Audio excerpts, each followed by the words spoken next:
You wake up and before your feet even touch the floor, your thumb has already opened the app. Someone got promoted. Someone bought a house. Someone your age is standing on a stage you have never even seen the stairs to. And before you have said a single word to yourself today, a quiet voice has already made its verdict. You are behind, not because of anything you did, not because of anything you failed to do, but simply because someone else's clock started ringing before yours did.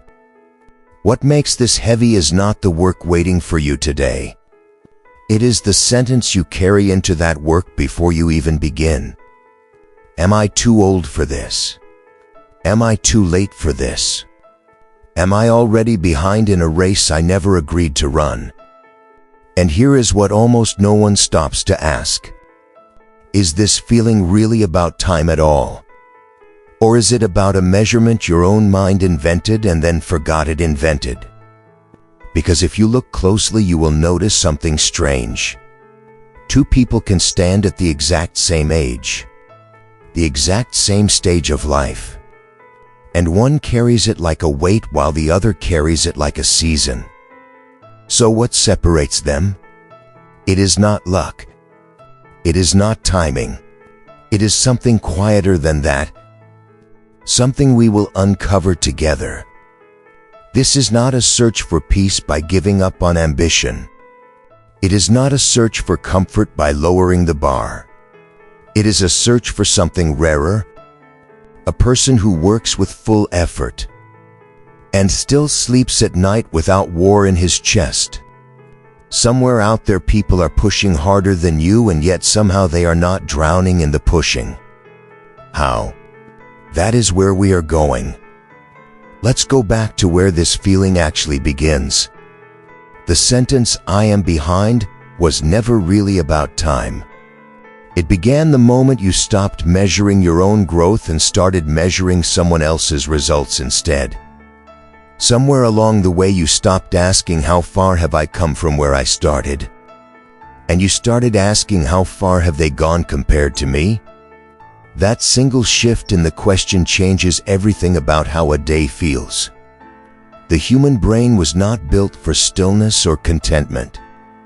It was built for survival. And for thousands of years, survival meant watching where everyone else stood. Who had more resources? Who had more status? Who was more likely to be chosen, protected, respected? That old wiring never disappeared. It simply changed its target. Now it does not compare hunting skill or shelter. It compares job titles and salaries and screenshots of other people's best days. And because that wiring feels so natural, so automatic, most people mistake it for truth. They believe the discomfort they feel is information about their own worth, when really it is just an ancient alarm system misfiring in a modern world it was never designed for. This is where something quietly shifts inside a person without them noticing. Discipline stops being something you choose. It becomes something you perform. You are no longer working because the work itself matters to you. You are working because you are afraid of what it means about you if you stop. That is a very different kind of effort. One is built on desire. The other is built on fear of falling further behind an invisible line someone else drew. And here is the part most people never examine closely enough. It is rarely the achievement itself that hurts. A promotion someone else receives does not reach into your life and take anything from you. A house someone else buys does not remove a single brick from your future. What actually causes the pain is the interpretation running quietly underneath it. The story that says their timeline is the correct one and yours has already failed the test. Think about the moments that sting the most. A friend from years ago sharing news of a new job. A sibling settling into a home while you are still figuring things out. A relative asking, almost casually, "When are you finally going to succeed?" None of these moments contain any actual danger. No one is being harmed. Nothing measurable has been lost. And yet the mind reacts as though something vital has been threatened. That reaction is the real subject here. Not the promotion, not the house, not the question from family, but the quiet, practiced habit of letting someone else's chapter define the value of your own story. Until you see that clearly, the outside world will always seem to be moving faster than you. Not because it actually is, but because you have handed it the pen that writes your sense of worth. And once you notice that handoff happening, a new question becomes possible. Not how do I catch up, but whose race have I actually been running this whole time? If comparison were simply about motivation, it would fade once you succeeded. But it doesn't fade. It follows you into every new room, every new level, every new version of yourself. That should tell you something important. This was never motivation to begin with. It is closer to a threat response. A quiet alarm that goes off whenever your sense of self feels unstable. Somewhere along the way, without ever agreeing to it, you attached your identity to your achievements. Not just your effort, not just your character, but the actual results. The title, the income, the visible proof that you are moving forward. And once identity is fused to outcome, something dangerous happens. Every delay stops being a delay. It becomes evidence. Evidence that you are less than you hoped. Less capable. Less worthy of the life you are chasing. This is why working harder does not always bring relief. Logically, it should. More effort should mean more peace, more certainty, more calm. But often the opposite happens. The harder you push, the more anxious you become. Because the pushing was never really about building something. It was about outrunning a feeling. And you cannot outrun a feeling by moving faster. You can only outrun it until you stop, and then it is standing there waiting for you, exactly where you left it. Listen closely to what anxiety actually says in the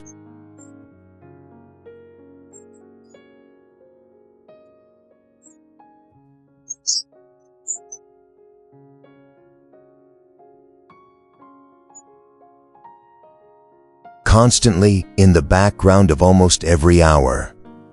Most people never question this voice. They assume it is simply the price of ambition, the cost of wanting something. But there is a moment, if you are honest enough to notice it, where you can choose to stop obeying that voice out of fear, and instead respond to it out of choice. That shift is subtle from the outside. The actions might look identical. Still working, still disciplined, still showing up early and staying late. But internally, everything is different.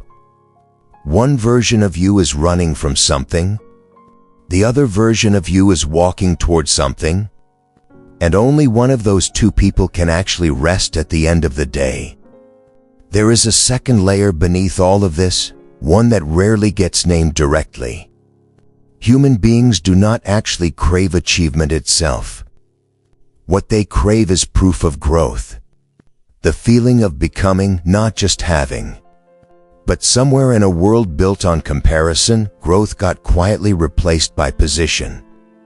Instead of asking, am I more capable than I was last year? The question became, am I ahead of the people around me right now?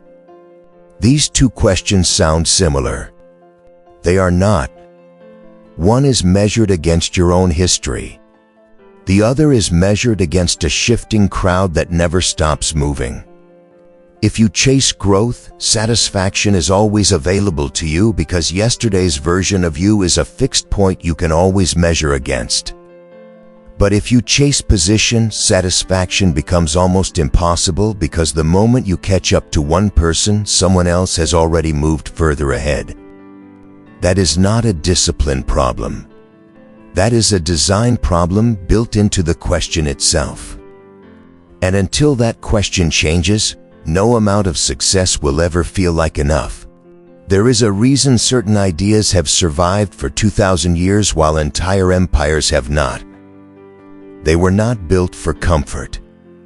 They were built for truth. And one of the clearest truths comes from a man who ruled the most powerful empire of his time, and still woke each morning to ask himself a strange and humbling question.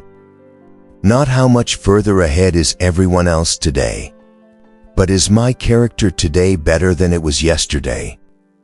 Marcus Aurelius held more power, more wealth, more status than almost anyone alive in his era. And yet his private writings were never about outpacing rivals. They were about restraint, about patience, about whether he had acted with integrity in small, unnoticed moments no one else was watching. He understood something most people discover far too late. Position can be taken from you in a single day.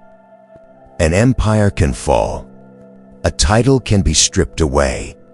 But character built quietly over years cannot be seized by anyone else's success. This is the first real shift. Not away from ambition, but away from a scoreboard that was never yours to control. Then there is Epictetus, a man who began life not as an emperor but as a slave, with no control over his circumstances at all. And from that position, stripped of nearly everything, he arrived at an idea sharper than most people ever reach, even with complete freedom. There are things within your control, and there are things outside it, and almost all suffering comes from confusing the two. You cannot control how fast someone else rises. You cannot control when recognition arrives, if it arrives at all. But you can control the effort you bring today, the honesty of your work, the discipline behind a closed door where no one is applauding. Epictetus was not describing passive acceptance. He was describing where your energy actually belongs. Because a person who ties their peace to outcomes will always be at the mercy of a world that owes them nothing. But a person who ties their peace to effort has built something no external delay can touch. And then Seneca, who spent years thinking not about how to live longer, but about why so many people, even with long lives, feel as though they never truly lived at all. His answer was uncomfortable. Life is not short. We make it short by pouring it into things that were never worth our attention. Every hour spent measuring yourself against a stranger's timeline is an hour quietly withdrawn from your own. Every night lost to comparing chapters is a night your own story did not get to move forward. Seneca was not warning people about death. He was warning them about a slower, quieter loss. The loss of time that technically still belongs to you, but is spent entirely somewhere else, watching someone else's life instead of building your own. Put these three together and something becomes clear.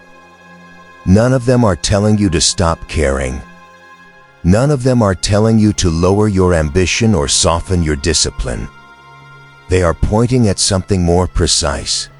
Move your attention away from a position you cannot control, toward a character you can build every single day regardless of what anyone else is doing. This is not resignation. This is redirection. And it is the difference between a life spent reacting to other people's pace and a life spent quietly, deliberately building your own. There is a difference between knowing an idea and living inside it. Most people can repeat a wise sentence back to you within minutes of hearing it. Far fewer can carry that sentence into the middle of an ordinary Tuesday when nothing feels wise at all. So let's slow down here. Not with more philosophy, but with something closer to practice. Something you can actually use the next time this feeling shows up uninvited. It usually begins the same way. You are scrolling or talking or simply sitting still, and suddenly there it is. That familiar tightening in your chest. That quiet whisper that says you should be further along by now. Most people meet that moment by either obeying it or suppressing it. Obeying it means working harder out of panic, chasing a version of success that was never really yours to begin with. Suppressing it means pretending you don't feel it at all, smiling through something that is quietly eating at you. Both paths lead to the same exhaustion. There is a third option, and it starts with a single honest question. Am I working right now because I want to grow? Or am I working right now because I am afraid of what it means if I don't? This question is not meant to make you feel guilty. It is meant to make you aware. Because awareness, simple as it sounds, is the first place where a person actually regains control. Without it, you are reacting all day to forces you never even named. With it, you at least know what you are standing in front of. Here is a mental trigger worth carrying with you. The next time you see someone else's achievement, before any emotion has time to fully form, pause and remind yourself of something simple. Their timeline is not evidence against mine. It is not proof that you are failing. It is not a signal that the door has closed for you. It is simply one person's chapter, written at their pace, shaped by their circumstances, none of which you can fully see. You are not watching their whole story. You are watching a single highlighted page and comparing it to every page of your own, including the difficult ones. That comparison was never fair to begin with. And once you see that clearly, its grip on you begins to loosen. Now bring this into something you can practice every single night, not as a rigid rule, but as a quiet habit. Before you close your eyes, ask yourself one simple thing. What did I do today that was better than yesterday? Not better than someone else. Not better than an imagined version of success sitting somewhere out in the future. Just better than the person who woke up in your body this morning. Some nights the answer will be small. A conversation handled with more patience. A task finished instead of postponed. A moment where you chose discipline over comfort, even briefly. Other nights the answer might be harder to find, and that is fine too. The point is not perfection. The point is direction. Because a life measured against yesterday is a life you can always win. And a life measured against everyone else is a race that never actually ends, no matter how far you run. There's a quiet kind of freedom that comes from knowing exactly what belongs to you and what never did. Most people carry burdens they were never actually responsible for. Someone else's pace. Someone else's timeline. Someone else's definition of what a good life is supposed to look like by a certain age. None of that was ever yours to control, and yet so many people spend their days measuring themselves against it as though it were the only ruler that mattered. So here is a boundary worth setting, quietly and firmly, without announcing it to anyone. Their timeline is not your standard. You did not begin where they began. You do not carry what they carry. You are not solving the same equation, even if the surface of your lives looks similar from the outside. A house bought earlier does not make their foundation stronger than yours.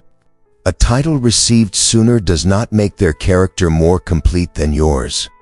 These are different stories running on different clocks, and borrowing someone else's clock to measure your own life will only ever leave you feeling late for a meeting you were never scheduled to attend. This is where boundaries stop being abstract and start becoming practical. Notice what you allow into your mind, especially in quiet, unguarded moments. Certain content is built specifically to trigger comparison. Highlight reels. Curated success. Moments stripped of struggle and shown only at their peak. You do not need to disappear from the world to protect your peace. But you do need to notice when a certain feed, a certain platform, a certain habit of checking in on other people's lives is quietly reopening a wound you are trying to heal. Awareness here is not weakness. It is simply knowing your own terrain well enough to walk it wisely. Now, something important, because this path is often misunderstood. None of this means you should stop feeling anything when you see someone else succeed. Jealousy, when it appears, is not a flaw to be ashamed of. It is not proof that you are a bad person or an ungrateful one or someone incapable of being happy for others. Jealousy is simply a signal, often clumsy and poorly worded, pointing toward something you genuinely want for yourself. The mistake is not feeling it. The mistake is either drowning in it or pretending it isn't there at all. A wiser response sits in the middle. When that familiar tightness appears, instead of pushing it away or letting it consume you, try naming it plainly, even silently, in your own mind. This is not hatred. This is not bitterness. This is simply my own desire to grow, showing up in an uncomfortable disguise. That single reframe changes everything about what happens next. Suppressed emotion tends to leak out sideways as bitterness, as resentment, as a quiet coldness toward people who did nothing wrong except live their own life. But understood emotion becomes information. It tells you what you actually want, stripped of the noise around it. And once you know what you want, clearly and honestly, you no longer need someone else's success to feel smaller. You can simply take that information and walk quietly back toward your own work. There is a sentence that quietly runs beneath most people's ambition, so familiar it barely gets noticed anymore. I need to become like them. It sounds harmless. It even sounds motivating on the surface. But sit with it a little longer and you'll notice something uncomfortable underneath. That sentence was never really about growth. It was about erasing yourself and replacing you with someone else's outline. So here is the first shift worth making quietly in the privacy of your own mind. Not I need to become like them, but I need to become better than who I was yesterday. Read those two sentences again, slowly. They may look similar on the surface, but they lead to entirely different lives. One asks you to chase a moving target you can never fully see, shaped by circumstances you never lived through. The other asks you to compete only against a version of yourself you already understand completely, the one who woke up this morning. One of these is a race with no finish line. The other is a practice you can actually win day after day without needing anyone else's permission. This shift needs a script, something simple enough to return to when the noise gets loud. My work is not here to win a competition. It is here to build a character. Say that quietly to yourself the next time comparison creeps in, not as a slogan, but as a reminder of what you're actually doing with your hours. Because a competition ends. Someone wins, someone loses, and then it's over, forgotten within a season. But character does not end. It compounds. Every difficult choice made honestly adds a layer to who you are that no single win or loss can undo. This is the quiet difference between people who burn out chasing recognition and people who last decades chasing mastery. Now bring this into something concrete, something you can actually hold on to tomorrow morning. Each day, choose one task, the one that matters most, the one you'd be tempted to rush or avoid. And give it your full attention, not because someone is watching, not because it will be recognized, but because doing it well is its own quiet form of self-respect. Finish it completely. Not perfectly, but completely. Because unfinished effort feeds anxiety, while completed effort, however small, feeds a kind of calm that recognition can never replicate. Understand something clearly here. Recognition may not come today. It may not come this month or this year or on any timeline you can predict or control. But discipline was never waiting for recognition to begin with. Discipline already happened the moment you sat down and did the work anyway. That is not a small thing. That is not nothing while you wait for something bigger. That is the actual thing. The quiet, unglamorous, repeated choice to show up for your own life, whether or not anyone else is watching, whether or not anyone else ever finds out. There was a version of you that woke up each morning already behind. Not because of anything real that had happened yet, but because the day itself began with a scoreboard already running in the background. Every notification, every glance at someone else's life, every quiet comparison feeding a story that said you were somehow late to your own existence. That version of you is not gone by accident. It is gone because something underneath it has actually shifted. Notice this carefully because it happens quietly without announcement. The old identity measured itself by distance from other people. How far ahead? How far behind? Always a position, always relative, always dependent on where someone else happened to be standing that day. The new identity does not ask that question anymore. It asks something steadier. Did I show up today the way I meant to? Did I do the work in front of me with honesty even when no one was watching? This is not a small linguistic change. It is the difference between a life built on sand that shifts with every stranger's success and a life built on something that stays solid regardless of what anyone else does. Comparison-driven living will always be exhausting because the target never holds still. The moment you catch up to one person, another has already moved further ahead, and the finish line quietly redraws itself, forever out of reach. But character-driven living works differently. It measures against a fixed point. Yesterday's version of you, a person you already understand completely with no mystery left to chase. That target does not run away. It waits patiently every single morning, ready to be measured against honestly. Something else changes here too, something people rarely expect. Other people's success stops feeling like a threat. It starts feeling like evidence. Proof that growth is possible, that the thing you're working toward has actually been reached by someone, somewhere, which means it is not fictional. Their achievement is no longer a mirror reflecting your inadequacy. It becomes a quiet signpost pointing toward what is possible without demanding that you arrive there on their schedule. This shift brings a kind of stability that discipline alone could never provide. Progress stops being a spike of anxious motivation followed by collapse. It becomes something steadier, a rhythm, a daily practice closer to breathing than to sprinting.